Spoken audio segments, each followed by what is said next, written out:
자, 오늘 새벽에도 우리에게 주시는 말씀을 받겠습니다. 오늘은 잠언 24장 15절에서 16절 말씀을 함께 받겠습니다. 15절 16절 말씀을 함께 합독하여 같이 읽겠습니다. 시작.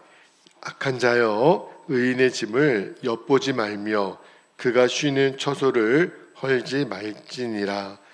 대저 의인은 7번 넘어질지라도 다시 일어나려니와 악인은 재앙으로 말미암아 엎드러지느니라.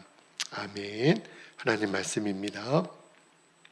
자, 오늘은 시련은 있으되 실패는 없다라는 제목의 말씀을 나누고 우리가 기도하겠는데, 오늘도 우리가 본문은 짧게 읽었지만 주님 주시는 말씀의 진리는 너무 분명하다고 싶어요.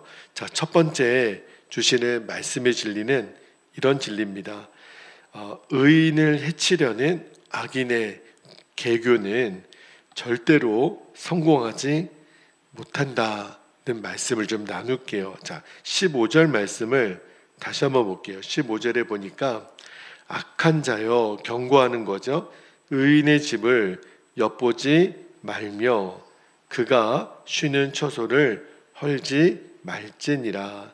의인을 함부로 해하지 말라는 경고의 말씀인데, 여기 엿보다라는 표현이 있어요. 이 엿보다라고 하는 거는 숨어서 기다리다, 잠복하다, 그런 의미거든요. 쉽게 말하면 여러분 짐승 중에 이 독사들 있죠.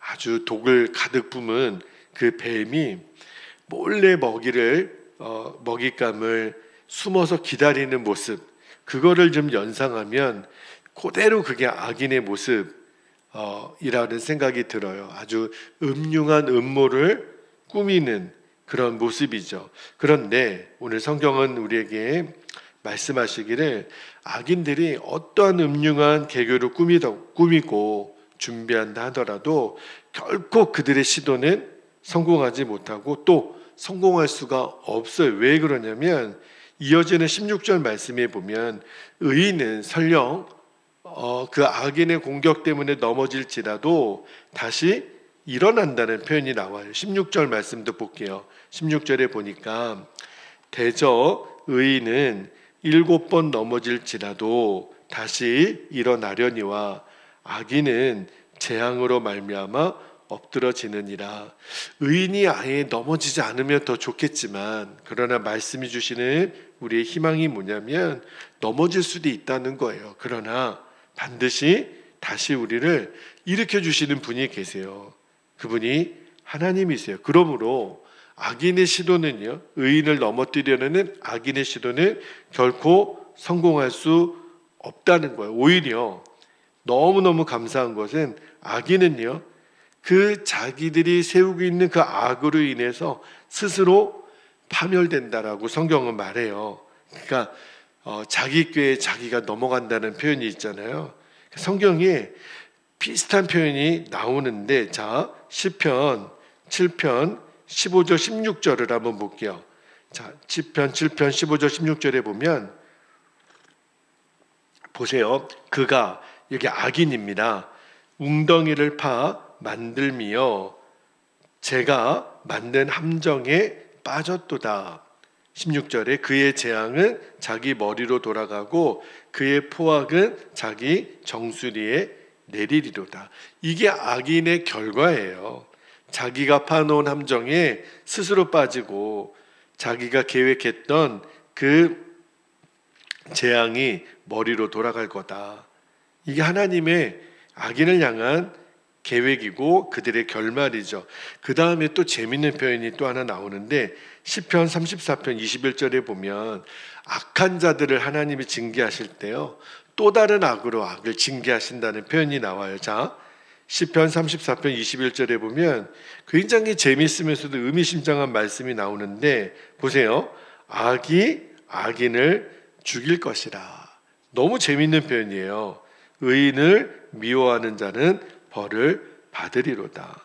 여러분, 독사가요, 그 뱀이 굉장히 길잖아요. 그 구렁이 같은 것들은. 그래가지고 막 독을 막 여기저기 막 이렇게 난사하잖아요. 그런데 자기 몸에다 독을 뿜어내는 그 독사들이 있다는 거예요. 미련하죠. 그러니까 그 독이, 그 악이 다른 사람을 죽이려고 뿜어내는 것 같지만 결국은 자기 자신을 죽이는 독사가 있다는 거예요. 그러니까 악인이 그렇다는 거예요. 자기들이 뿜어낸 악으로 자기 스스로를 죽이는 그러한 결과를 맞이하게 될 거다. 대표적인 예가 출애굽 당시에 애굽의 왕이었던 바로가 그랬죠. 그 하나님의 백성들을 내보내지 않으려고 얼마나 별의별 계획을 세웁니까? 마음이 완악해져서. 그러나 결국은 어떻게 돼요? 10가지 재앙을 다 당하고 바로의 애굽은 이제 망하는 길로 가죠. 10가지 마지막 장자의 재앙을 비롯해서 완전히 애굽은 하나님의 심판을 받죠. 마지막 홍해 심판까지. 또 사울도 그랬죠. 사울도 다윗을 죽이려고 얼마나 많은 계략을 세우는지. 그러나 결국은 다윗이 왕이 되고 사울은 블레셋 손에 의하여 무참하게 죽죠. 여러분, 엘리야를 죽이려고 했던 이세벨 기억나시죠?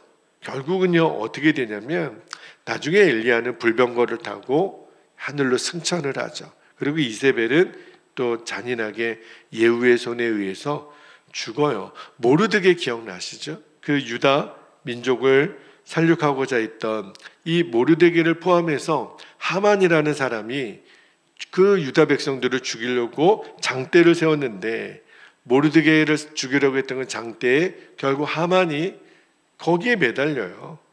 다니엘을 해치고자 했던, 그래서 사자굴에 쳐 넣으려고 했던 그 악한 이들의 계획이 결국은 그들이 나중에 사자밥이 됩니다. 여러분, 이게 뭘 말하는 거죠? 악인은요 아무리 머리를 써서 의인들을 해하려고 하지만 그들이 세운 악 때문에 그들은 결국은 하나님의 심판을 받게 될 거라는 거예요. 그러므로 오늘 말씀을 준비하다가 오늘 말씀을 읽으면서 그렇구나, 어떠한 사람이라도 내가 스스로 판단해서 그들을 죽이는 일에 내가 절대로 쓰임받지 않는 겁니다. 여러분, 꼭 우리가 기억하셔야 돼요. 내가 누군가를 죽이는 일에 내가 도장을 찍거나 내가 선동을 하거나 거기에 악한 감정으로 내가 누군가를 대하지 않기를, 우리의 인생 가운데. 또 하나는 내가 어떠한 하나님의 백성으로 핍박을 받거나 말도 안 되는 공격을 당할 때 그때 두려워할 필요가 없다라는 거예요. 내가 하나님 앞에 부끄러울 것이 없다면, 내가 하나님 앞에 정직할 수 있다면 끝까지 그 악인들의 공격에 내가 두려워하지 않고 믿음으로 인내로 싸우면 돼요. 그때 하나님의 승리를 우리에게 주실 거니까 꼭 그렇게 되기를 주님의 이름으로 축복합니다. 자, 두 번째 주시는 말씀의 진리는 제가 오늘 설교 제목 그대로예요. 하나님의 백성에게 시련은 있지만 결코 실패는 없다라는 말씀을 좀 나눌게요. 자, 16절을 다시 한번 좀 읽어볼게요. 16절을 말씀을 보니까 대저 의인은 7번 넘어질지라도 다시 일어나려니와 악인은 재앙으로 말미암아 엎드러지느니라. 여기 보면 7번이라는 숫자가 나오죠. 여러분, 성경에서 7이라고 하는 숫자는요 완전수를 의미하거든요. 그러니까 이게 7번이라고 적혀 있기 때문에 딱 7번째 그 뜻이 아니라 굉장히 많은 수를 나타내는 히브리적 표현이에요. 그러니까 이 말은 의인은 수도 없이 넘어지고 많은 시련을 겪을 수 있다. 그러나 핵심은 뭐냐면 결코 쓰러지지 않고 오뚜기처럼 다시 일어난다라는 거예요. 그 오뚜기 아시죠? 중심에 모래가 있어서 아무리 넘어져도 다시 일어나잖아요. 여러분, 의인이 왜 이렇게 넘어질까? 그죠? 왜 이렇게 고난을 당할까? 이유는 몇 가지가 있어요. 첫 번째로는요, 우리가 의인이라고 하더라도 우리가 용서받은 의인이잖아요. 그러니까 여전히 우리 안에 이 육의 속성을 갖고 있는 허물이 있어요. 우리 안에 인간적인 그러한 연약함이 있기 때문에 우리가 당하는 그러한 시련과 고통이 있죠. 예를 들면 하나님 마음에 합했던 다윗도요. 그의 그 심성 중에 연약함이 있었어요. 그가 육체적인 그 욕망을 그가 컨트롤을 못합니다. 결국은 밧세바를 범하는 죄를 짓게 되죠. 그러니까 인간이 갖고 있는 연약함 때문에 그런 어떤 고난을 겪게 될 때가 있어요. 또 하나는 사탄이 우리를 공격할 때가 있지요. 그래서 사탄이 방해하고 회방해서 고통을 겪게 될 때가 있어요. 대표적인 예가 욥이 그렇죠. 욥기는 굉장히 신비스러운 성경이어서 우리가 이 고난에 대한 주제를 쉽게 생각할 수는 없어요. 그러나 성경을 보면 그 사단이 욥을 치잖아요. 대표적으로 예수님도 그렇게 사탄의 공격을 얼마나 많이 당했습니까? 그러니까 사탄의 방해로 당하는 고난이 있고, 또 하나는 이런 고난이 있어요. 하나님의 뜻을 이루기 위한 고난이 있고 시련이 있죠. 대표적인 것이 예수님의 십자가고, 요셉도 그랬죠. 요셉도 하나님이 야곱과 그의 가족을 애굽으로 이주시키기 위한 큰 그림이 있었어요. 그래서 400년 동안 애굽에서 살도록, 그래서 이 요셉이라는 한 사람을 택하여 그에게 시련을 주죠. 궁극적으로는 요셉을 통해서 하나님의 뜻이 이루어져야 되니까. 그리고 마지막으로는 하나님의 백성을 이렇게 깨끗하기 위해서, 연단하기 위해서 주는 시련과 고난이 있죠. 이스라엘 백성들이 출애굽하고 광야 40년 기간을 그렇게 정결하게 하시는 시간으로 하나님이 삼으셨잖아요. 자, 우리 성도들에게 당하는 어떤 이유에서든지 이런 시련과 고난은 있습니다. 왜냐하면 우리가 의인이면서도 우리가 죄인이기 때문에 그래요. 마땅히 우리가 연단을 받아야 될 존재이죠. 그리고 말씀드린 것처럼 사단이 계속 우리를 공격해요. 근데 궁극적으로는 하나님의 뜻을 이루기 위한 도구라고 말씀을 드렸잖아요. 자, 그런데 핵심은 뭐냐면 오늘 16절 말씀이 전하는 강조점은, 이유가 어디에 있더라도 의인들은 결국은 다시 어떻게 된다고요? 일어난다는 거예요. 우리가 주님 앞에 서는 그 시간까지 이 땅에 사는 동안 우리가 이유는 다 알 수 없을지라도 어떤 고난과 시련을 겪게 될 때, 그러나 그럼에도 불구하고 결국은 다시 온전히 일어나게 된다라는 거예요. 이유는요, 하나님 때문에 그래요. 우리의 어떠함이 아니라 하나님이 우리를 끝까지 지키시고 우리를 보호하시고 일으켜 세우시기 때문에. 그 말씀이 어디 있지요? 시편 34편 19절, 이 말씀을 읽고 기도하기를 원하는데, 시편 34편 19절 같이 한번 읽어볼까요? 시작. 의인은 고난이 많으나 여호와께서 그의 모든 고난에서 건지시는도다. 하나님이 건지시겠다는 거예요. 이 말씀은 다윗에게만 적용되는 말씀이 아니죠. 지금 우리에게도 여전히 유효하고, 하나님은 우리의 보호와 방패가 되시겠다라는 거예요. 그래서 우리가 이 시간 기도할 때 성경이 가르쳐주는 하나님 말씀을 우리가 붙들고, 하나님의 백성에게 시련은 있지만 실패는 없다라는 것을 우리가 잊지 않게 되기를 바랍니다. 만약에 어떤 어려움과 고난이 왔을 때 내 실수면 회개하면 돼요. 돌이키면 돼요. 만약에 그것이 사단의 공격이라면 믿음으로 맞서면 되고, 이게 하나님의 뜻과 연단이라면 기쁨과 감사로 그것을 받아들이면 됩니다. 그러면 이 고난과 시련을 통해서 우리는 예수님을 더 닮아가게 될 거예요. 마침내 마귀의 공격을 이겨내고 하나님의 영광을 드러내는 그러한 정금과 같은 믿음으로 세워지게 될 겁니다. 그러니까 시련은 있어요.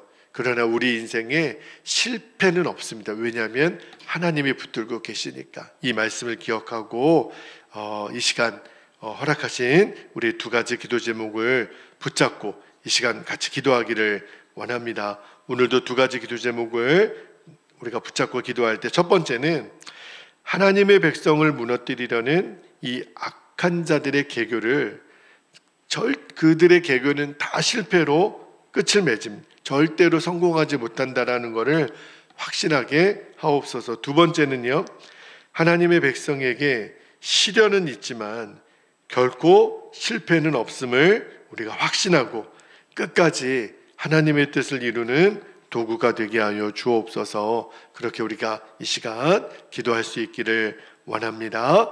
이 시간 주신 말씀을 붙잡고 주님의 이름을 간절히 부르신 후에 우리가 통성으로 기도하겠습니다.